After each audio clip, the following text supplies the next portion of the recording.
আজকে কোথায় গেলাম এবং কি কি করলাম সবকিছু শেয়ার করব আপনাদের সঙ্গে। তো হ্যালো এভরিওয়ান, সবাই কেমন আছেন? আশা করি সবাই অনেক ভালো আছেন। আল্লাহর রহমতে আপনাদের দোয়ায় আমিও অনেক ভালো আছি। তো সামনে যেহেতু ঈদ, তাই আমি চলে আসলাম সোজা শপিং করতে। আর ভিডিওটা কিন্তু অনেক দিন আগের, এটার ফার্স্ট পার্টটা আপনাদের সঙ্গে শেয়ার করছি আরো আগেই, আর এটা ছিল সেকেন্ড পার্টটা। আমি এখানে এসেছিলাম মূলত কিছু জুতা কেনার জন্য। তো সবার আগে আমি আমার আম্মুর জন্য জুতা দেখছিলাম। আমার আম্মু টুকটাক আমার সঙ্গে এদিক সেদিক যায়, তো আম্মুর রেগুলার ওয়ারের জন্য 2 জোড়া জুতার প্রয়োজন ছিল, তাই সবার আগে আম্মুরটাই দেখছিলাম, বাট আমার পছন্দ হয় নাই। এরপর আমি চলে আসলাম কিছু সিম্পলের মধ্যে স্লিপার দেখার জন্য। এই জুতা জোড়া একেবারে সিম্পল ছিল, আর এটার মতো আরো একটা ছিল, সেটা হচ্ছে এটা। তো আমার মোটামুটি ভালো লাগছে, এমন না যে আহামরি ভালো লাগছে, দেন আমি এটা রেখে দিছি, আমি আর নেই নাই। আজকের ব্লগটা জাস্ট আপনারা দেখবেন আর আমিও দেখবো যে আপনাদের কতটুকু ধৈর্য। মানে আমি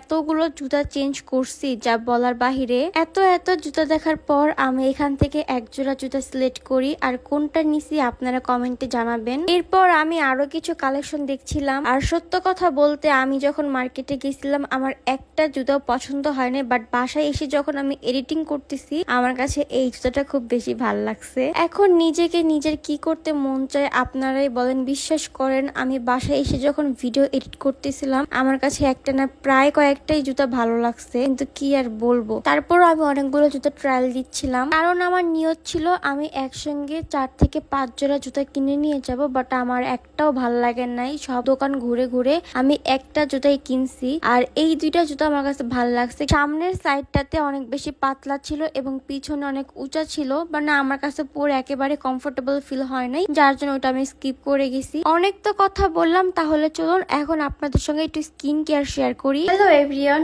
আজকে আপনাদের সঙ্গে শেয়ার করব দুইটা স্কিন কেয়ার প্রোডাক্ট। সামনে যেহেতু ঈদ চলে আসছে, সো এত স্কিন কেয়ার প্রোডাক্ট না পারচেজ করে আপনারা চাইলে দুইটা প্রোডাক্ট দিয়ে স্কিন কেয়ার করতে পারেন।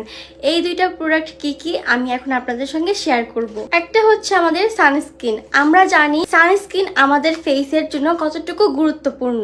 আমরা যখন বাহিরে যাই রোদ্রের মধ্যে আমাদের কিন্তু ফেসে খুব বেশি সানবার্ন দেখা দেয়, তো এইটা রিপেয়ার করবে এই সানস্ক্রিনটি, এবং এর পাশাপাশি আপনারা ইউজ করতে পারেন এই নাইট ক্রিমটি। এই হচ্ছে সেই সানস্ক্রিনটি, এটা কিন্তু সম্পূর্ণই বাহিরের প্রোডাক্ট, এবং এই হচ্ছে আমাদের নাইট ক্রিমটি।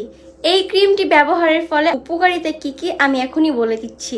স্কিনকে ইমার্জেন্সি ফর্সা করবে, স্কিনের যে কোনো দাগ দূর করবে। যারা স্কিনে অনেক বেশি উল্টাপাল্টা নাইট ক্রিম ইউজ করেন, স্কিন ড্যামেজ করে ফেলেছেন, তারাও খুব ভালো একটা রেজাল্ট পাবেন। আর সানস্ক্রিনটা মেকআপ লুক দিবে এবং ডে ক্রিমেরও কাজ করবে, লং টাইম সান প্রোটেক্ট দিবে এবং স্কিন কালো হতে দিবে না। তো এই দুইটা প্রোডাক্ট আমি যে পেজ থেকে পারচেজ করেছি, আমি এই পেজটা স্ক্রিনে দিয়ে দিব এবং ক্যাপশনে মেনশন করে দিব, আপনারা চাইলে চেক আউট করতে পারেন। এরপর চলে আসলাম আমি এই দোকানে কিছু ইয়াররিং কেনার জন্য। আমি খুব বেশি কনফিউজ ছিলাম যে কোনটা নিব, দুইটাই আমার কাছে ভালো লাগছে, তবে এই লম্বাটাই ভালো লাগছিল। আমাকে সবাই বলতেছিল লং টাইম নেওয়ার জন্য, বাট এটা আমার বাজেটের বাইরে চলে গেছে, উনি অনেক বেশি চাচ্ছিল। এরপর আমি রেখে টেকে চলে আসি। আমি অন্য একটা ইয়াররিং নিয়েছি, এটা আমি অন্য একটা ভ্লগে বা অন্য একটা ভিডিওতে শেয়ার করব। ইয়াররিংটা অনেক সুন্দর, আজকে আর দেখালাম না। আজকের ভিডিওটি আপনাদের কাছে কেমন লেগেছে অবশ্যই কমেন্টে জানাবেন। আর এখানে রিক্সা এমন ভাবে ব্রেক করছে যে